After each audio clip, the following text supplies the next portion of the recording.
दोस्तों, जब इंसान कुदरत की नेचुरल साइकिल में बाधा उत्पन्न करता है तब प्रकृति उसका हिसाब खुद लेती है।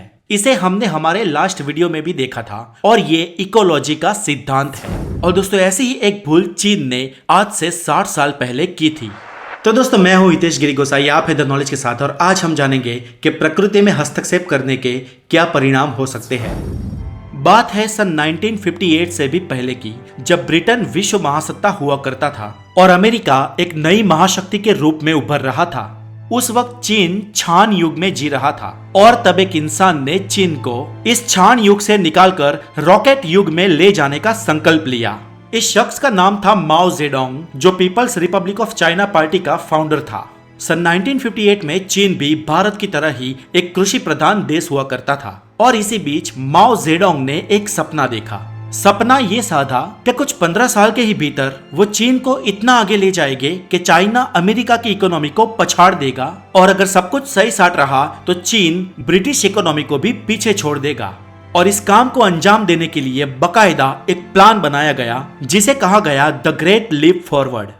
पूरा प्लान तैयार था, बस इसे अंजाम तक ले जाने के लिए अगर जरूरत थी तो सिर्फ एक चीज की, और वो था चाइना की खेत पैदाशों के द्वारा उसकी इकोनॉमी को स्ट्रॉन्ग करना। और इसलिए माओ की सरकार ने खेती पर ध्यान दिया।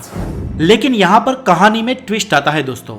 हुआ यूं कि चाइनीज वैज्ञानिकों ने यह पाया कि एक छोटी सी गोरैया चिड़िया आमतौर पर हर साल लगभग 4 किलोग्राम जितना अनाज खा जाती है, और चाइना में गोरैया चिड़िया और चूहे इतने थे कि वो बड़ी भारी मात्रा में खेतों के अनाजों का सफाया कर देते थे। अब अगर इन हालात में गोरैया चिड़िया को ही मार दिया जाए तो अनाज की मात्रा भी कुछ हद तक बढ़ जाएगी और निर्यात में भी इजाफा होगा। ये सोचकर चाइनीज गवर्नमेंट ने एक अभियान शुरू किया जिसका नाम दिया द ग्रेट स्पैरो कैंपेन। इस अभियान में बच्चे, बूढ़े, महिलाएं, पुरुष, यहाँ तक कि चीन की सेना भी शामिल थी।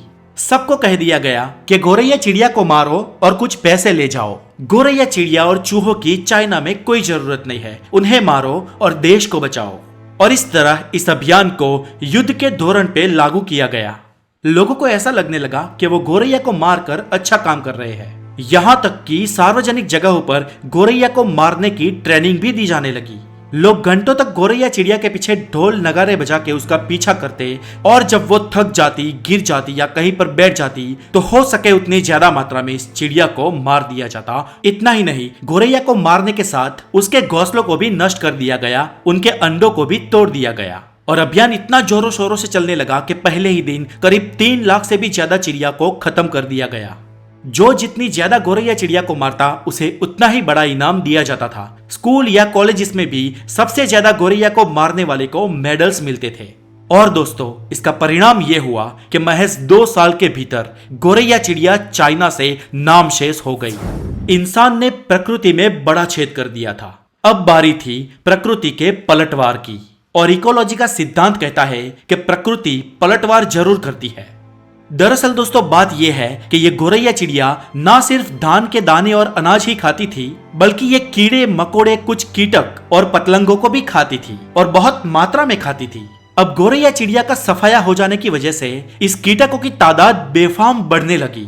चिड़िया तो इस कीटकों को बल्क के हिसाब से खाती थी, लेकिन अब वो नहीं रही तो ये भी बल्क के हिसाब से बढ़ने लगे और अब वो भारी मात्रा में धान और बीज को खाने लगे और अनाज की तादाद बढ़ने की जगह बहुत मात्रा में घटने लगी। तब जाकर 1960 में चीन को लगा कि हमने ये बहुत बड़ी भूल कर दी है और इस चिड़िया मारने वाले अभियान पर रोक लगा दी गई। लेकिन दोस्तों, अब बहुत देर हो चुकी थी। बिना गोरैया के तो सबसे ज्यादा टिड्डियों की संख्या बहुत मात्रा में बढ़ने लगी और ये झुंड के झुंड आते और खेतों की पूरी फसल को साफ करके चले जाते। और कुछ ही समय बाद चीन अकाल की स्थिति में पहुंच गया।